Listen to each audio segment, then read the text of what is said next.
J'ai une question ce matin pour vous et moi. Sommes-nous prêts à tout abandonner pour Christ? Que sommes-nous prêts à lui donner? Déjà ce matin, il y en a qui n'ont pas réussi à abandonner leur lit pour venir. C'est pas grave.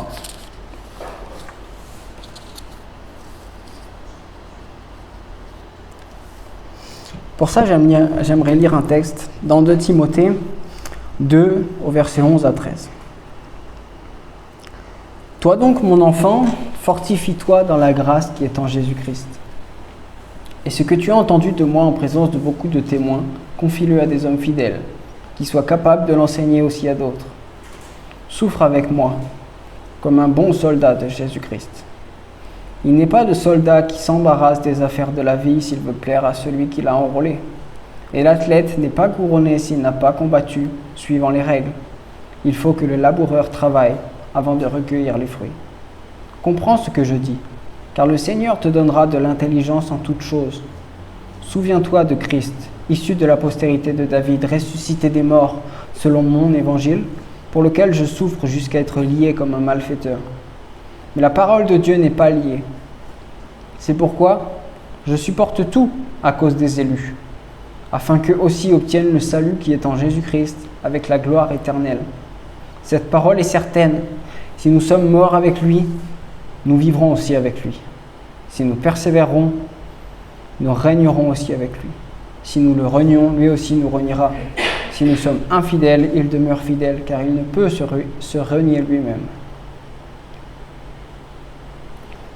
La première chose se trouve dans le verset 3. Souffre avec moi comme un bon soldat de Jésus-Christ. Pourquoi Paul parle de soldat? Après tout, être chrétien, c'est plutôt quelque chose de joyeux, c'est plutôt quelque chose de bien, de cool. Dieu nous aide en tout temps. Dieu est toujours avec nous. Pourquoi avoir la notion de soldat? Qui dit soldat dit forcément un combat, dit forcément une guerre. Il n'y a pas de soldat sans guerre. À quoi ça sert d'avoir une armée s'il n'y a pas de guerre? Rien du tout. Paul savait que lorsque l'on devient chrétien, nous rentrons dans une guerre. Et dans Éphésiens 6, il va dire que cette guerre n'est pas contre les hommes, n'est pas contre la chair ni le sang, mais contre ce qu'on ne voit pas, ce qui est spirituel. Et il va encourager Timothée, qui était maintenant pasteur, souffre avec moi, comme un bon soldat de Jésus-Christ. C'est assez drôle parce que Paul ne conçoit pas le fait d'être un soldat sans souffrance. Il ne conçoit pas le fait d'être à la guerre sans souffrir. En même temps, moi je ne suis jamais allé à la guerre, mais je pense que tous ceux qui y sont revenus vous diront la même chose. Il n'y a aucune paix à ce moment-là. Être sur le front, c'est peut-être la pire chose qui existe au monde. Ça n'est que souffrance. Et notre vie, dans la foi en Christ, est un combat. Et elle sera, malheureusement, emplie de souffrance, mais aussi de délivrance. Il n'est pas de soldat qui s'embarrasse des affaires de la vie s'il veut plaire à celui qui l'a enrôlé. Imaginez, vous êtes à l'armée. Aujourd'hui, le service militaire, ça n'existe plus. Mais imaginons que vous y êtes. Et le colonel vous dit, voilà, il y a un parcours à faire. Vous connaissez les fameux parcours militaires, il faut grimper, il faut ramper, il faut faire plein de choses. Et il vous dit, faites-le. Il faut vous entraîner. Mais vous, au lieu de vous entraîner, vous prenez votre téléphone, vous vous asseyez dans un coin et vous regardez la prochaine voiture que vous allez acheter. Qu'est-ce que le colonel va dire à ce moment-là? Qu'est-ce qu'il va répondre? Qu'est-ce qu'il va penser de vous? Non seulement vous n'allez pas lui plaire, mais en plus, vous ne serez pas préparé pour la guerre. Et pendant la bataille, vous allez sûrement mourir. En devenant chrétiens, nous sommes rentrés dans cette guerre. Et l'ennemi veut tout le temps détourner nos yeux de Christ pour mieux nous attaquer. Pour cela, il utilise les choses du monde. Prenons Matthieu 13, 18, 23.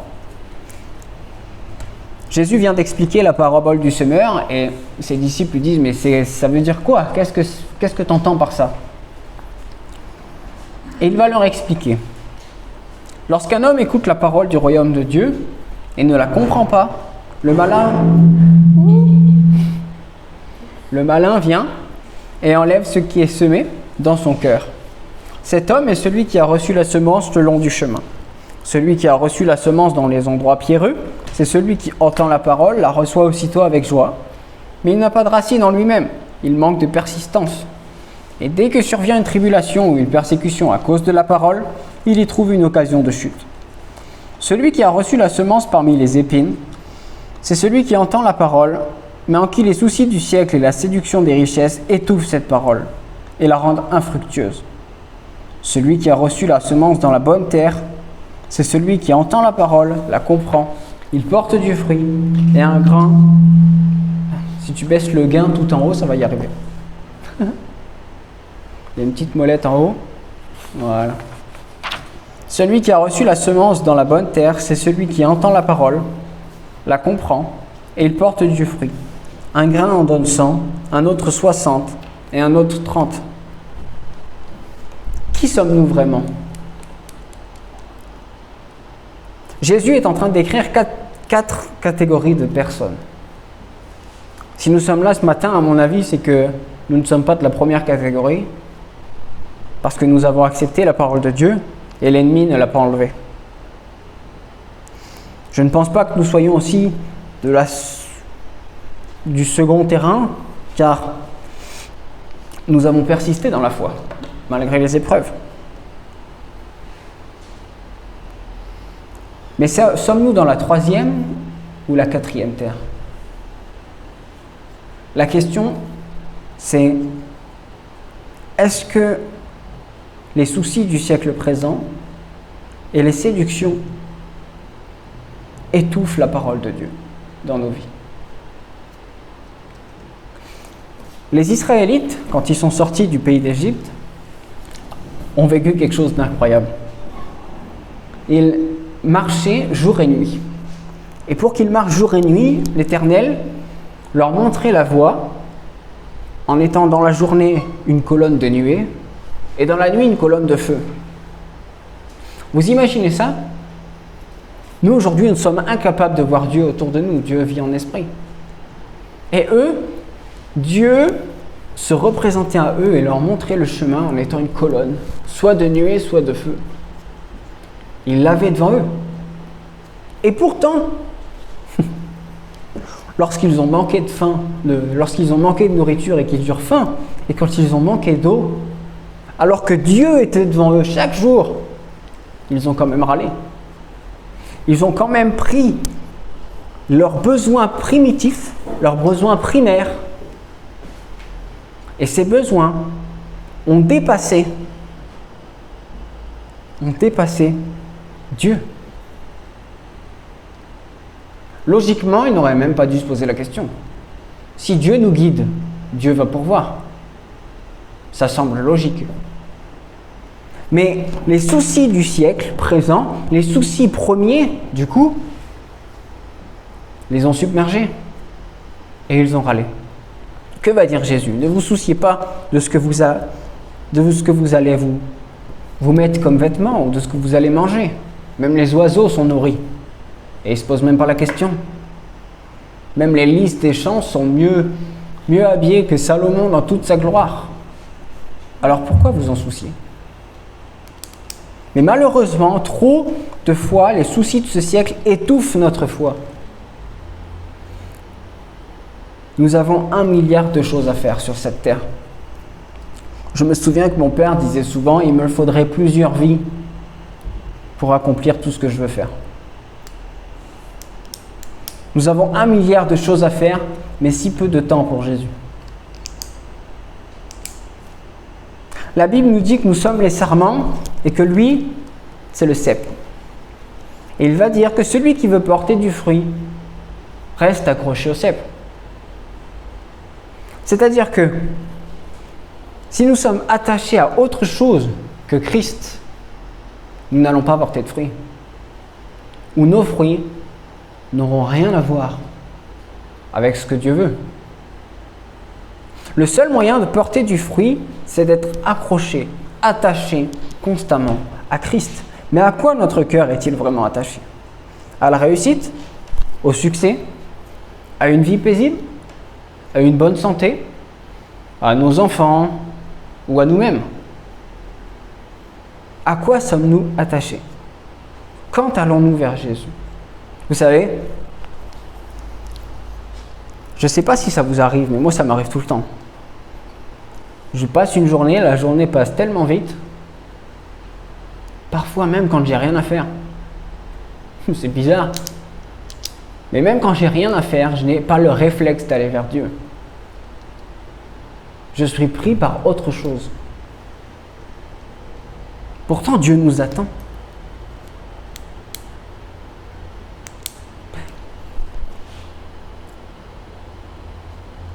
Imaginez un enfant. La plupart d'entre nous avons eu des enfants. La plupart du temps, avec un enfant, notre premier réflexe, c'est d'être autoritaire. Ne fais pas ça. Ne fais pas ci. Sois comme ci ou sois comme ça. Mais je me suis rendu compte que la meilleure façon de lui expliquer quelque chose, c'était de passer des moments de qualité avec lui. Si l'on passe des moments de qualité avec nos enfants, les préceptes que nous leur donnons vont découler et vont être simples à comprendre pour eux. Et pour Dieu, c'est la même chose. Il nous attend. Dieu attend que nous allions le voir, que nous donnions tout ce que nous avons pour lui. Si lui-même se retirait pour aller parler à Dieu, alors qu'il était présent sur cette terre, si lui-même montait sur la montagne pour aller prier, pourquoi pas nous? Le serviteur n'est pas plus grand que son maître. Mais voilà à quoi Dieu prend plaisir. Matthieu 13, de 44 à 46. Le royaume des cieux est encore semblable à un trésor caché dans un champ. L'homme qui l'a trouvé le cache, et dans sa joie, il va vendre tout ce qu'il a et achète ce champ. Le royaume des cieux est encore semblable à un marchand qui cherche de belles perles. Il a trouvé une perle de grand prix, et il est allé vendre tout ce qu'il avait et l'a acheté. Le royaume de Dieu consiste donc à tout abandonner pour lui. Vous imaginez? Mettez-vous à la place de cet homme. Il est dans un champ. Je ne sais pas ce qu'il fait, à mon avis il creuse ou il fait quelque chose, mais ce champ appartient à personne. Et au bout d'un moment, il trouve un trésor inestimable à ses yeux. Et plutôt que de le prendre et le ramener chez lui, il va acheter le champ. Il va acheter le champ. Il va donner tout ce qu'il a pour acheter le champ. Rappelez-vous aussi cette femme. Tous les hommes religieux venaient au temple et donnaient de leur superflu. Et une femme arrive avec 3 sous, les met dans la boîte. Et Jésus va dire à ses disciples, vous voyez cette dame-là, elle a donné plus que tous les autres. Peut-être il y a même qui ont donné 1 000 euros, 5 000 euros. Elle a donné peut-être 10 euros. Mais elle a donné tout ce qu'elle avait pour vivre. Sommes-nous différents de cette dame-là? Nous avons 1 million d'exemples dans la Bible. Les disciples sont sur une barque, tranquillement, en train de pêcher. D'autres sont en train de réparer des filets. Et Jésus arrive. Et Jésus se met à parler à une foule. Et eux, ils l'entendent. Ils l'écoutent. Et à un moment, Jésus se retourne et leur dit, vous, suivez-moi. Ok, je ne sais pas si vous imaginez la chose. Mais si moi, demain, je vous parle et je vous dis, allez, suis-moi, quitte ton travail, quitte ta famille, quitte tout ce que tu connais et viens avec moi. Je ne sais pas où on va aller, je ne sais pas ce qu'on va faire, mais viens avec moi quand même. Personne ne va me suivre. Mais eux ont tout quitté. Imaginez que Jésus soit présent aujourd'hui et qu'il vous dise « Suis-moi ». Êtes-vous prêt à quitter votre travail, à quitter votre famille, à quitter ce qui vous est le plus cher au monde pour le suivre et aller je ne sais où? Jésus disait « Je n'ai ni lieu pour poser ma tête ». Et pourtant, ils l'ont suivi.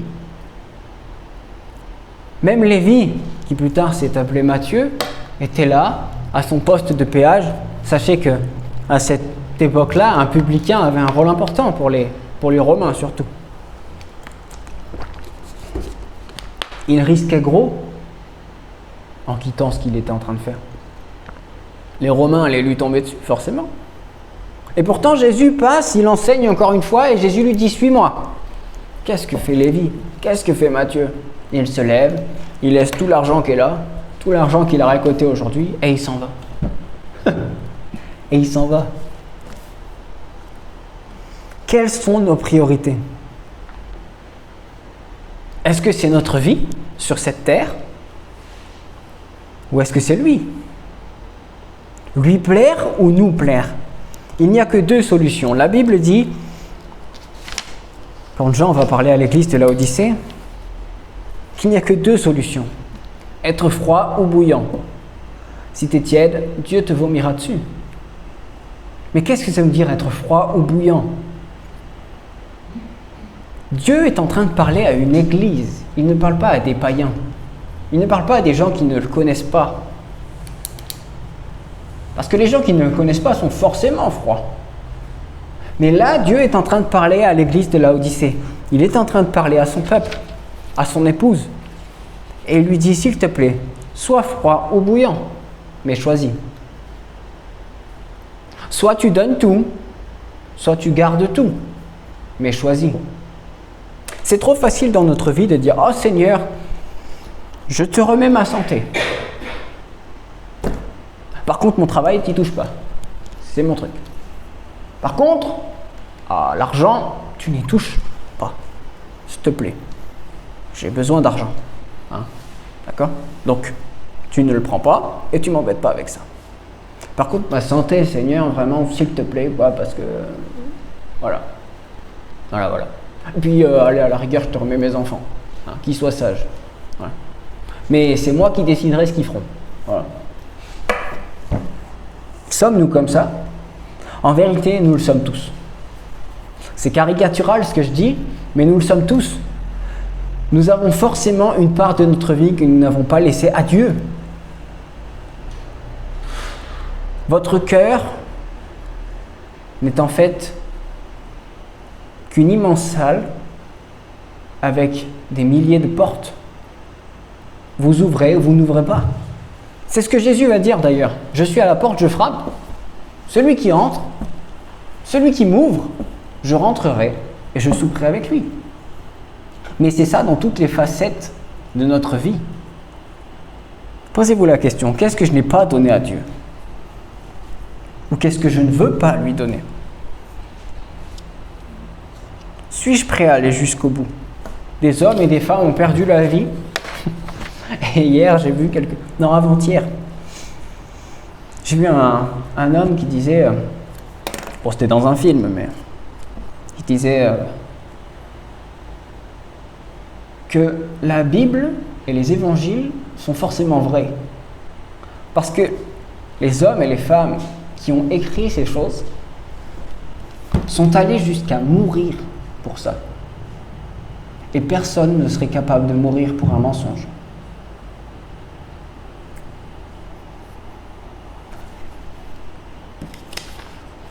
Que sommes-nous prêts à faire pour lui? Nous vivons dans une société où forcément aujourd'hui, ça va.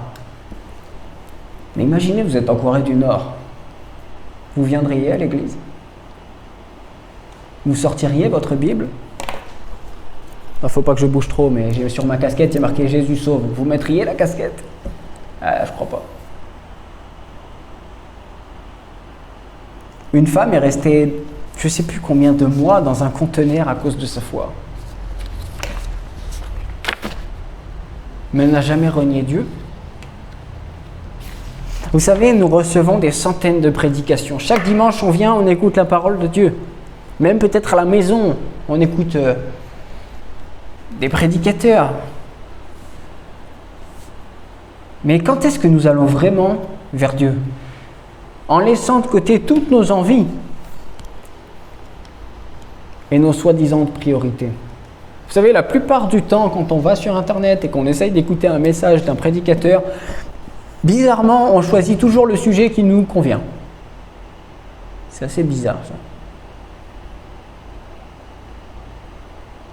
Quand est-ce que nous allons vraiment vers Dieu? Qu'est-ce qui est le plus beau? Voilà ma question. Attendre d'avoir fini tout ce que nous avions à faire et ensuite aller vers Dieu, ou bien tout remettre à plus tard et aller vers lui? Qu'est-ce qui lui ferait le plus plaisir? Mettez-vous à sa place. Qu'est-ce qui vous ferait le plus plaisir? C'est comme un enfant, encore une fois. Si l'enfant vient et vous dit « je veux jouer avec toi », attends. D'abord, je finis le truc pour le bureau. Ensuite, je lave la voiture. Ensuite, je fais ci, je fais la vaisselle. Je fais le ménage. Et peut-être après, nous aurons joué. L'enfant va partir et va faire autre chose. Et même, vous oublierez même d'aller jouer avec. Mais s'il vient, et vous avez une montagne de choses à faire, la vaisselle, elle s'accumule, le sol, il est dégueu, et pourtant, vous prenez le temps de venir et lui dire « Ok, on va jouer ». À votre avis, si un jour quelqu'un lui pose la question à votre enfant « Est-ce que votre mère ou votre père vous aime ?» Si vous avez fait ça, il dira forcément oui. Oui, parce qu'il m'a mis en priorité dans sa vie. Et qu'en est-il de Dieu? Si Dieu nous dit, va dans ta chambre, ferme la porte, et je suis là, cherche-moi. Les hommes et les femmes qui ont impacté la vie chrétienne dans ce monde, c'était des gens qui passaient plus de temps à prier qu'à parler. C'était des gens qui passaient plus de temps avec Dieu qu'avec eux-mêmes, en fait, qu'avec leur propre intérêt, qu'avec leurs loisirs.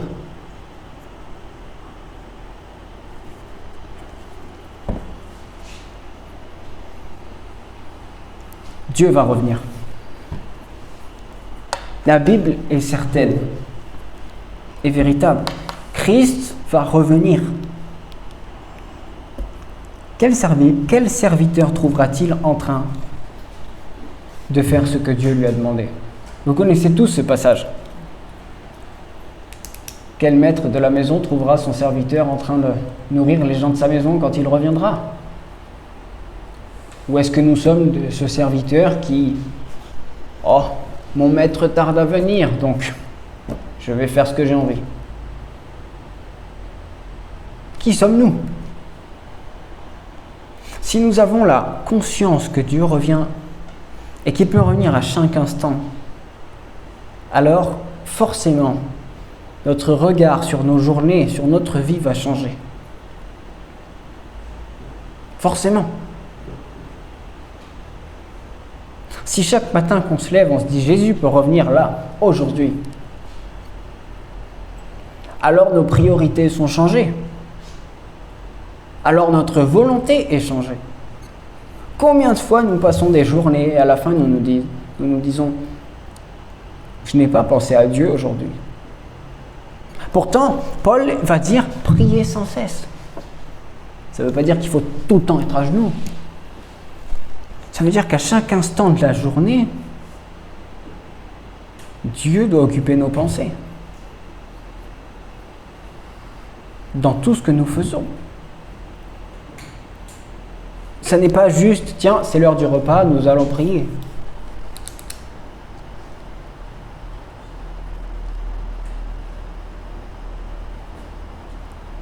Sommes-nous étouffés par les choses de ce monde? Par le travail, par notre famille, par notre maladie, par le succès ou l'argent, par les vêtements ou la nourriture? Sommes-nous étouffés par cela? Est-ce que ces choses étouffent notre foi?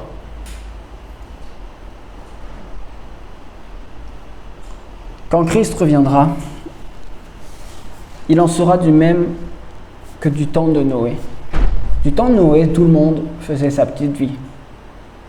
Les gens se mariaient, les gens buvaient, les gens travaillaient, sans prendre conscience de ce que Dieu était en train de faire.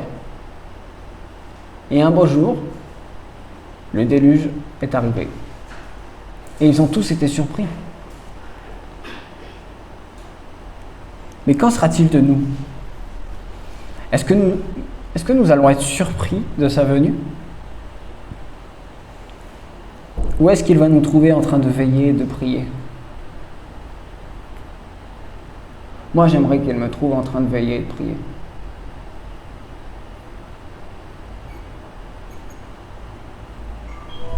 La Bible dit à plusieurs reprises que nous ne sommes pas de ce monde. Nous sommes dans le monde, mais nous ne sommes pas de ce monde. Et Paul va même dire que nous sommes voyageurs et étrangers. Je ne sais pas si vous avez déjà voyagé, ou même parti en vacances dans un autre lieu qui n'était pas votre lieu d'habitation, mais à mon avis, j'ai jamais vu un voyageur commencer à acheter un appartement là où il est en train de voyager, à s'installer confortablement et à s'occuper des choses du lieu où il est en train de visiter. Non, un voyageur, au revoir, un voyageur, c'est quelqu'un qui est de passage. Il vient et il s'en va. La Bible va même dire que ceux qui marchent dans l'esprit, un homme conduit par l'Esprit de Dieu, on ne sait pas d'où il vient, on ne sait pas où il va. C'est ça que Dieu attend de nous. Nous sommes voyageurs. Si les choses de ce monde prennent plus de place que lui, nous le regretterons. Forcément. Parce qu'à la fin, nous allons tout perdre. Vous savez, je connais des gens qui sont prêts à tout pour réussir, pour avoir la plus belle maison, pour avoir le plus beau corps, pour avoir le compte en banque le plus rempli possible. Et à la fin, vous savez, ma sœur a perdu son père. Et son père n'a cessé toute sa vie de travailler et d'emmagasiner les richesses. Mais à la fin, il n'a jamais profité de ses richesses. Ces richesses, elles sont parties. Aujourd'hui, elles ne lui appartiennent plus. Elles ne sont plus à lui. Il a bâti toute sa vie pour lui-même. Et tout ça, pourquoi? Pour rien. La Bible dit « Amassez-vous des trésors dans le ciel, pas sur la terre. » Mais quels sont nos trésors? La Bible dit aussi, Jésus va dire aussi « Là où est ton cœur, là aussi sera ton trésor. » Où est notre trésor? Dans notre réussite, dans notre famille, dans, je ne sais pas, dans l'argent, dans la musique, dans... Il y a 1 million de choses.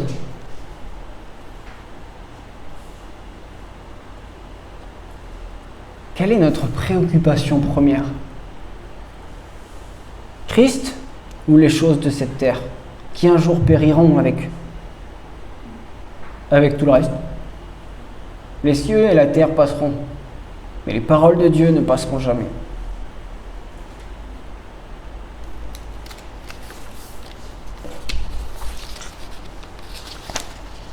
Plus tard, Paul va dire, cette parole est certaine. Si nous sommes morts avec lui, nous vivrons aussi avec lui. Si nous persévérons, nous régnerons aussi avec lui. Si nous le renions, il nous reniera. Matthieu 10, 39. Celui qui conservera sa vie la perdra. Et celui qui perdra sa vie à cause de moi la retrouvera. Plus tard, Matthieu va dire, car celui qui voudra sauver sa vie la perdra. Et celui qui la perdra à cause de moi la trouvera. Ça peut paraître extrémiste, complètement fou, complètement barjot. Mais la Bible ne dit-elle pas que la parole de Dieu est une folie pour les païens? N'est-ce pas?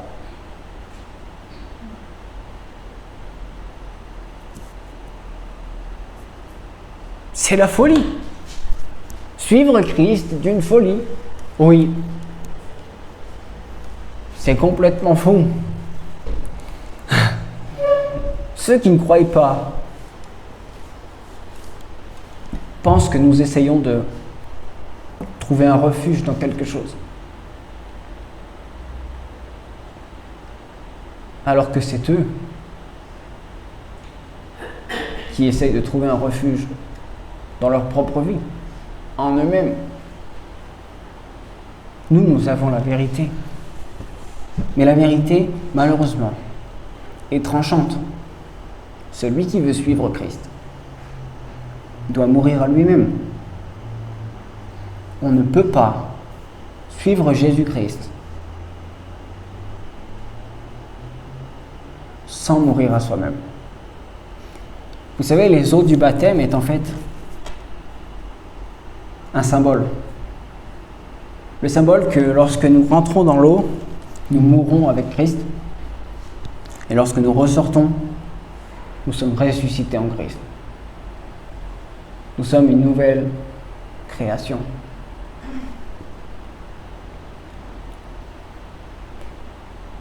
Mais est-ce que dans nos vies, nous l'appliquons? C'est ça la question. Est-ce que dans nos vies, nous sommes vraiment morts? Pierre va dire dans son épître, Christ ayant souffert, armez-vous de cette même pensée. Car celui qui en a fini avec la chair, celui qui a souffert dans la chair, en a fini avec le péché et peut se consacrer aux choses de l'Éternel. Ça ne veut pas dire que la vie du chrétien n'est que souffrance. Ça, non. Mais si nous voulons plaire à Dieu, vraiment,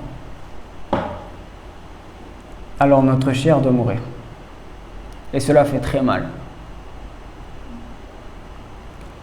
Parce que qui dit faire mourir sa chair, dit faire mourir ses envies, sa propre volonté. Mais tout ça vient de l'ennemi, pas de Dieu. L'Esprit de Dieu nous enseigne ce que nous devons faire. Pas la chair. Notre propre volonté est totalement contraire à Dieu. Et ça, on le voit dès la Genèse. Dès le commencement, Dieu va dire à Noé, même les pensées des hommes sont mauvaises. C'est-à-dire que si aujourd'hui je prenais une clé USB, que je mettais et que je rassemblais toutes vos pensées depuis votre naissance jusqu'à aujourd'hui, et que je la diffusais sur cet écran, toute votre famille, tous ceux que vous aimez le plus, partiront et vous laisseront tomber. Pourquoi? Parce que rien que le fruit de nos pensées sont pourries, sont cruellement opposées à celles de Dieu. Donc comment faire? La solution, c'est de laisser Dieu rentrer. Mais pour cela, il faut avoir une relation avec lui. Vous savez, une relation avec Christ, c'est la même relation que dans un mariage. Je ne sais pas vous, mais dans un mariage, si l'un et l'autre ne se parlent pas, il va y avoir des problèmes. Ça ne marchera pas longtemps. Et surtout, c'est moi. Si j'aime Marion, je vais forcément chercher à savoir ce qu'elle aime le plus. Marion, elle déteste les endives. Ok? Mais si moi j'arrive et je lui fais un plat d'endives, elle va me regarder en disant mais tu fais exprès. Mais c'est la même chose avec Dieu. C'est la même chose avec Dieu. Nous savons ce qu'il attend de nous et nous faisons le contraire. Parce que notre cœur est tortueux. Parce que la chair nous amène toujours là où il ne faut pas aller. C'est pour ça que Paul va insister sur ce fait. Je veux faire le bien, mais je fais le mal que je ne veux pas faire. Mais il va quand même donner la solution. Christ est la solution. Allez se réfugier en lui. Alors voilà la question. Sommes-nous prêts à tout abandonner pour lui? Jusqu'à où pouvons-nous aller? Si demain quelqu'un rentre ici avec une arme et nous demande à tous de renier Dieu, qu'allons-nous faire? Qu'allons-nous faire? Parce qu'aujourd'hui, personne ne nous embête. Personne ne nous remet en question. Et même, j'ai même envie de vous dire, si là, aujourd'hui, j'aurais fait venir un scientifique, quelqu'un de complètement athée, et qui serait venu dans le seul but de démonter la parole de Dieu, quelle aurait été notre réaction? Peut-être plusieurs seraient sortis en perdant la foi. Mais dans la logique, cet homme devrait ressortir d'ici en ayant la foi. C'est ça qui différencie l'Église de ce monde. Qui sommes-nous et qu'est-ce que l'Église? La lumière du monde. Alors, je ne sais pas vous, mais moi, ça m'est déjà arrivé qu'un soir, paf, plus de courant. Oh là là, ça c'est embêtant. Plus de courant, c'est embêtant. Aujourd'hui, tout est électrique, d'accord? Donc le problème, c'est que qui dit plus de courant dit il n'y a pas de lumière. Et là, c'est embêtant. Parce que quand il est 23h et qu'il n'y a pas de lumière, non. Et alors, on se met à chercher. On se met à chercher partout. Chérie, je sais qu'on a des allumettes. Mais elles sont où? Et je suis sûr avoir vu des bougies. Mais elles sont où? Et on se met à chercher, à chercher, à chercher. Aujourd'hui, on a le téléphone, on met la lampe torche. Ça marche bien, ça. Mais qu'est-ce qui se passe quand on allume la lumière? Qu'est-ce qui se passe à ce moment-là?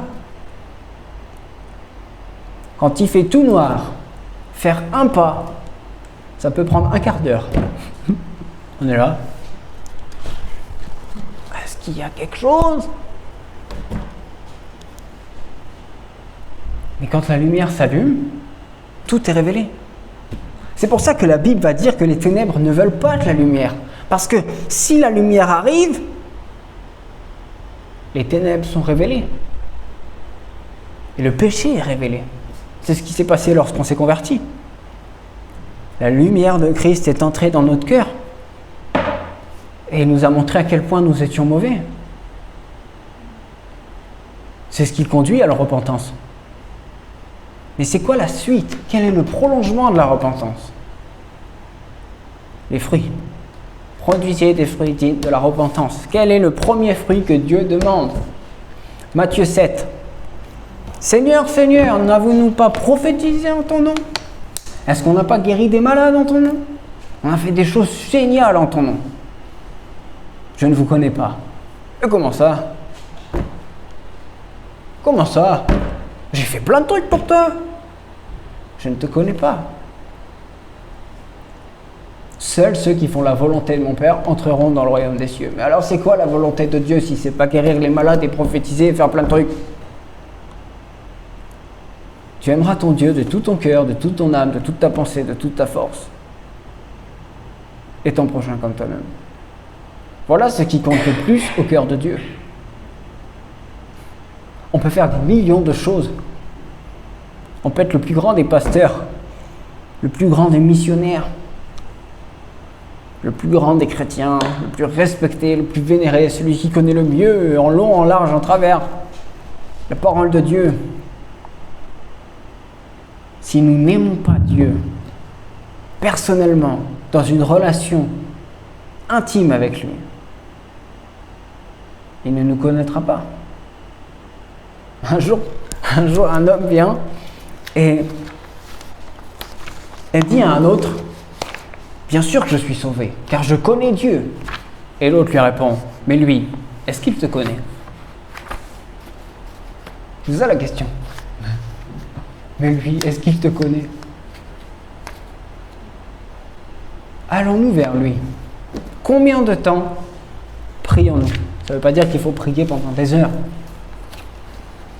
Ça veut juste dire que si Dieu insiste sur le fait de rentrer dans sa chambre, de fermer la porte et d'être seul, enfin, avec lui, c'est qu'il faut le faire.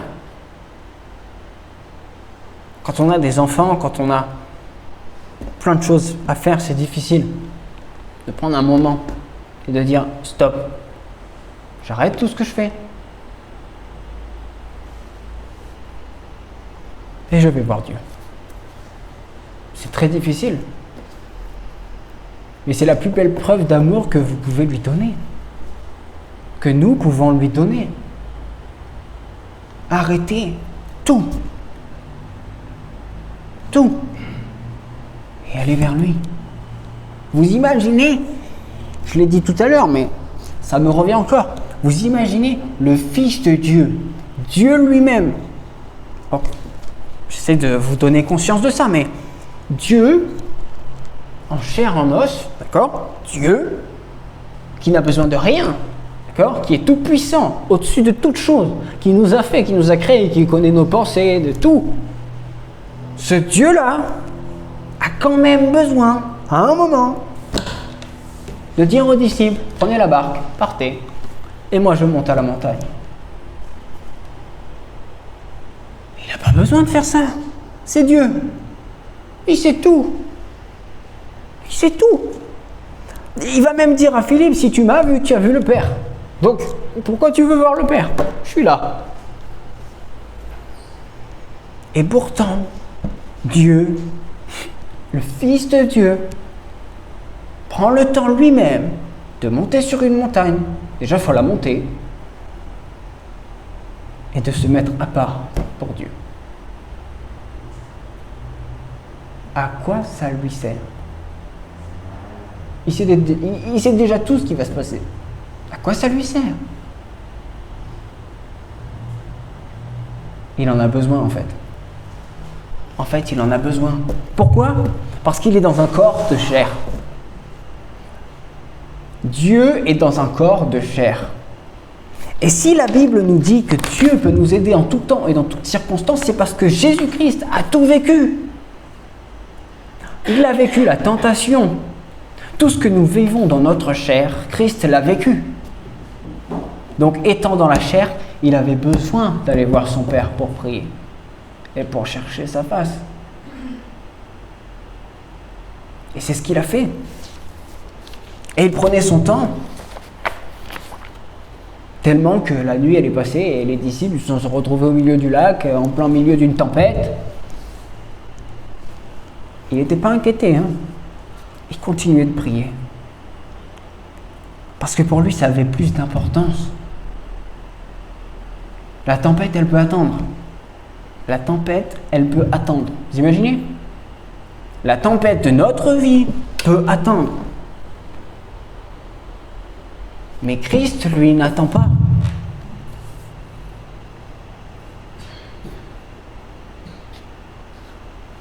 Nous devons aller vers lui. Sans ça, nous n'avons aucune force.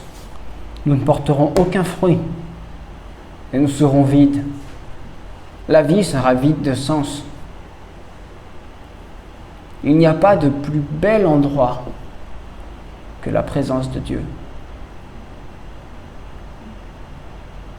Et cette présence, elle se trouve quand on ferme notre chambre, on plie le genou et qu'on lui parle. Il n'est pas différent des autres. Si vous parlez aux gens, Dieu a besoin de communiquer. Dieu ne parle pas qu'au travers de sa parole. Dieu a besoin de communiquer.